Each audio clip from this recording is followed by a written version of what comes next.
single day, I'm gonna make something great. That's my way. Every single day, I'm gonna make something great. That's my way. Hello, son. What on it? I hope y'all look good. Yeah, guys, I cut my hair now because, like, yeah, some of you guys are angry at me, but you'll get over it. Hella, guys, was in trouble, so I had to do something about it. But anyway, that's not the reason why we're here. We're here today because I'm giving you guys a story. I'm gonna tell you guys about how the steers driver almost beat me up, guys. But anyway, before we get into the story, I've got some exciting news. I'm here to announce winners for the Women in Reggae Festival this coming Saturday. That's on the 30th of November. It's at Lebo's Backpackers in Soweto. I hope you guys are excited.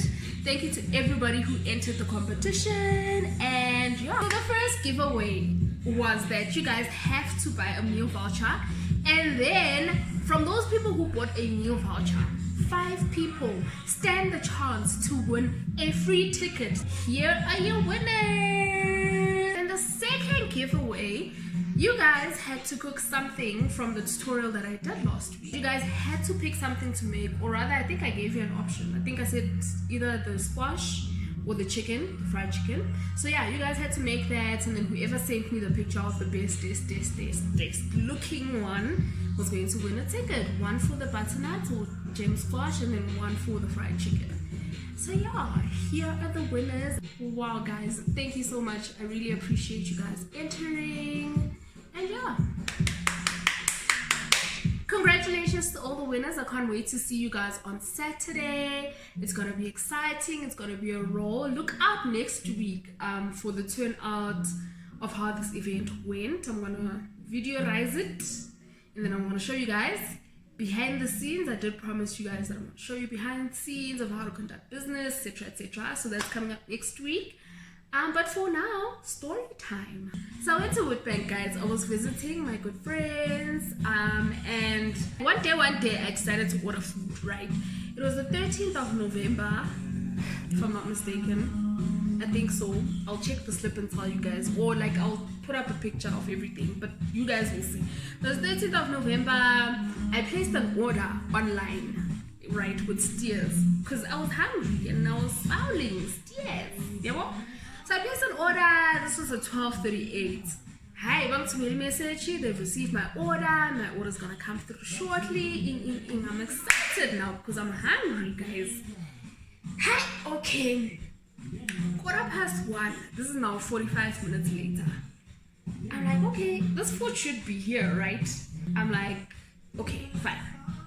Let's call them, find out maybe they didn't get the order because I placed the order online, and so I call these people. Hey, I think I spoke to Mary, if I'm not mistaken. It was Mary or Maria from Stairs Del Chudo. That's the person that I spoke to.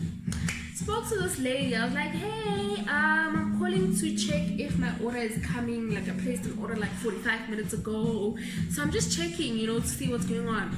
Hi, I'm Mary. She tells me, no, your order is coming, your order's on its way. It's just that we're having a busy day, but please be patient, it's coming. Yeah, okay, no, it's fine. I was just checking because, you know, I placed it online, so I didn't know if you guys actually received the order or if I maybe did it wrong. But if you say it's coming, it's okay, guys. From 1:15 to 2:15, I'm still waiting for my food. I phoned Maria. I'm like, hi Maria, it's been close to 2 hours now that I've been waiting for my food. Like, what's going on? And as I'm talking to Maria on the phone, like, okay, the buzz is going off. Let me just go check. Maybe your driver is here. I'm Hambe intercom. Hi, hey, delivery stairs. Like, okay, Maria, the food is here. Mara, hi guys, 2 hours. Maria was like, hey, I'm so sorry. We did send the driver out on time. It's just that maybe he got delayed somewhere, and I'm like, okay, sharp, it's fine. Because she really said sorry in a nice way, you know. She's like, I'm so sorry. And I'm in customer service, so I know such things do happen where you have like a slight back roll of orders and stuff like that. Things happen. So, you know, you must just know how to deal with your client. Anyway, I'm done with Maria on the phone. I get to the gate. There's this gentle brother. I won't even call him a gentle brother because he wasn't gentle, guys. I mean, we're dealing with gender-based violence here.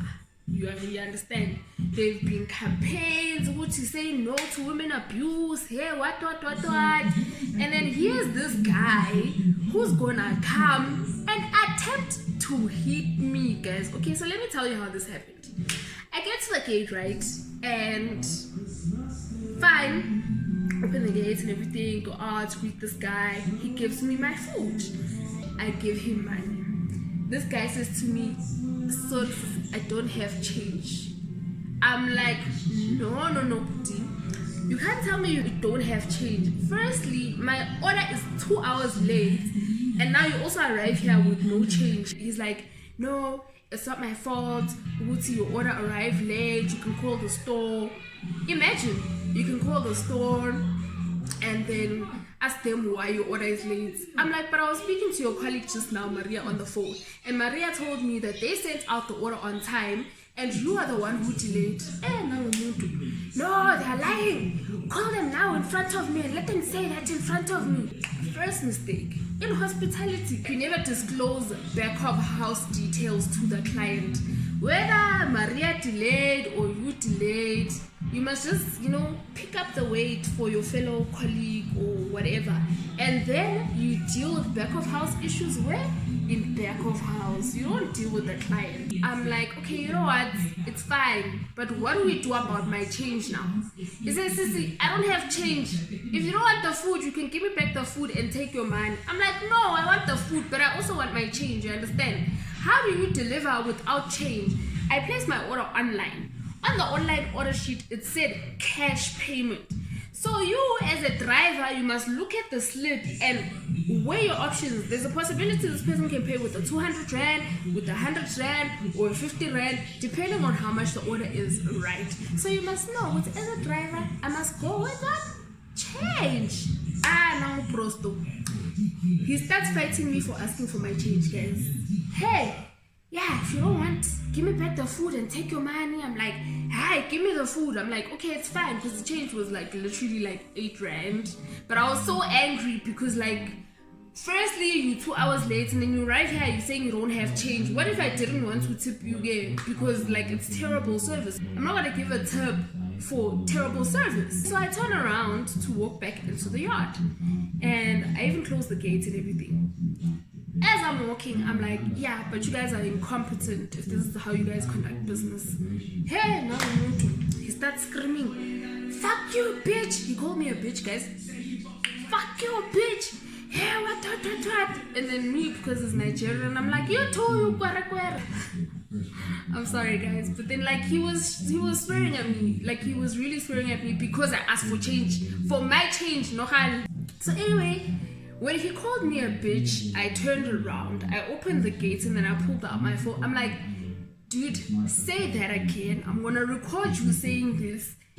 Hey, man, I'm gonna record you guys. I literally just started filming where this guy jumped off his bike to try and hit me with his helmet.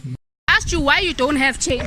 There are cameras in this yard. Nigga realizes, oh shit, no. There's cameras. This bitch saw me. And now I'm gonna get into trouble. Like, I think he literally realized that he was gonna get into trouble for this.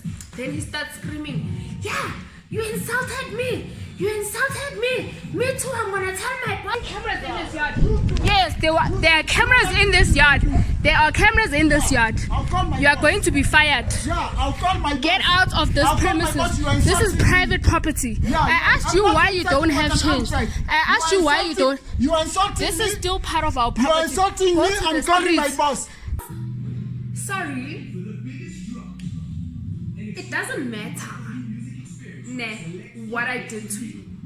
In hospitality, rule number 2, it's like rule number 1, but in this case, rule number 2, the customer is always right. It doesn't matter whether they are wrong, they could be wrong, but you never tell them that. You never ever tell them, no, you suck it up and you take it. That is hospitality for you. Go and scream in the storeroom or something and be like, yeah, well, if he had waited for me and I had just gone, he could have started calling me fuck you bitch and what while he's driving his bike going away, and I never would have heard him and it never would have been an issue. Anyway, here's this guy now saying, fuck you, saying him record deal, and now he's saying, yeah, you insulted me. I'm like, you tried to assault me, and there are cameras. You tried to assault me because I said you don't have change. I asked you, why don't you have change? You are a driver, you should deliver with change. How? Guys, after this whole debacle, this guy didn't want to leave. I had to threaten him and say, I'm calling the cops right now. Still, after saying I'm calling the cops, this guy didn't leave. He literally stood outside the gate for like a good 15 to 20 minutes, or maybe even 30. I ended up calling his colleague or manager, Maria, back. Hey Maria, this is what just happened with your driver. I'm talking the story. Maria, hey, sorry. Hey, where are you? If he doesn't want to leave, I'll come there now. What? Okay, here, talk to your guy, he's here. He starts saying to me, open the gate. I'm like, no, I'm not gonna open the gates. If you wanna talk to this lady, you must speak over the gate. I'm not opening the gate for you. So yeah, they had a conversation over the gate about this whole thing. This guy refused to disclose his name, by the way. So yeah, they had their conversation. Like just slightly immediately, he receives a call. And then I think it was his manager or supervisor who told him "Kak" or something, and the next thing I know, he drove off. Ngimlindi Maria, angafiki Maria. How Maria? Where at thou Maria? Wait for Maria. Maria doesn't arrive. Next thing I'm getting calls. Hi, this is Peter from Steers Del Judo. We heard about the story. I'm not sure what we heard about the story. This dude calls me and says to me, one of our drivers has a complaint about you. Guys, the shock. You try to hit me and then you go to your bosses and then you lay a complaint against me. For what? I have every right to ask for my change. I have every right to ask you why my order is 2 hours late. I know. Our driver laid a complaint against you. Where are you? Niggas addressing. These people pull up. So the people that pulled up are Peter. Peter is the brother of the owner of the Steers franchise in Del Judo. And then Heinrich is the owner of the engine garage. I believe he's the owner of the engine garage where the Steers is at. So both of them came through. Mabafiga, they asked me what happened, so I told them what happened and stuff. I showed them the footage. I know, Vele, this is unacceptable. I know. Can we have the footage from those cameras? I need to be like, okay, this is not my house. I'm just visiting here. So as soon as the owners come back from work, I'm gonna tell them what happened, and then I'll ask them for this footage or whatever. Okay, but I'm like, guys, this is what happened. Unfortunately, on the day, there was a hard drive issue and the cameras didn't record everything that happened. Henrique goes home. He asked me to send him the video. I sent it to him, and then he asked for the CCTV. I tell him the story about the owners. He goes to me, no, we need that footage. It's evidence. What for full proof? Yes, for full proof. That's what he said. Yeah, the WhatsApp. I was like, listen here. I even had to speak to the Burin Afrikaans for him to understand. I'm like, listen here. The footage that I sent you shows you exactly what I'm telling you. This guy tried to hit me because I asked for my change. So what more do you want when you say you want more footage or more proof? I even said it to him in Afrikaans, guys. Jy kan dit maar sien, Piet. What was? This was Afrikaans. Next day, another person calls me, Collins. hi, I'm Collins, what, I'm the manager at Steers. Collins was a very nice dude, Jim, black dude, just by the way. Collins was very nice. Oh, by the way, I forgot to say, Hendrik asked me on WhatsApp, did I post it anyway? I said no. Anyway, Collins young phone, no, we heard your story, I'm so sorry, and what. We spoke very nicely, Collins and I. Then I was like, no, we're gonna, give you a complimentary meal and whatnot, and then I'll deliver it personally for you later today. I'm like, okay, sure. Why did I accept it? Number one, my fries, by the time they got there, guys, let me tell you, they were cold. Yes, it cold, like beyond cold, like really cold. You know how Steers fries go super hard after they've been cold for a long time? That's how my fries arrived here. Number one. Number two, from where I was to the restaurant where I ordered, the Steers where I ordered from, it's an 8-minute distance. I even checked on maps, guys. When Collins came, he came with some white dude. I even forgot his name. But he came with some other white dude who's not Hendrik and who's not Peter. I think he came with Peter's brother, who's the owner of the franchise. That's the person he came with. They came, we're sorry about what happened. Here's your complimentary meal. Peter or Peter's brother again asked me, did you post it anyway? I'm like, no. Why? He's like, no, because if you had posted, then we would be asking you to take it down. The reason why I'm posting it now, and making it go viral now, is because I want these people to know. Let me tell you, I put it to you that if I had not recorded that footage or that video of this guy trying to hit me, it was gonna be their word or his word against mine, because he got to his workplace and he laid a complaint against me, the person that he wronged, and these people came at me saying, our driver has a complaint against you. Excuse me? Like, so what? Do you guys now go around taking the complaints of your drivers to your customers? All they care about is their reputation, because in all of this, they didn't ask me, no, are you okay? Did he hurt you? And whatnot. All they asked was, did you post it anyway? So for local Steers, I am saying, nonke. That's my story. Like, I don't think I'll ever order from Steers again. Who were they knew, hey, that house, we had the Steers Prego sauce, we had the Steers barbecue sauce, we even had the Steers seasoning salt. And I even ordered Steers on that day. They don't appreciate it. Yeah, that's it. I guess that's the story. If you're new, please don't forget to click the like button. Don't forget to click the subscribe button. Don't forget to turn on that notification bell so you can get notifications on fresh new content from this channel.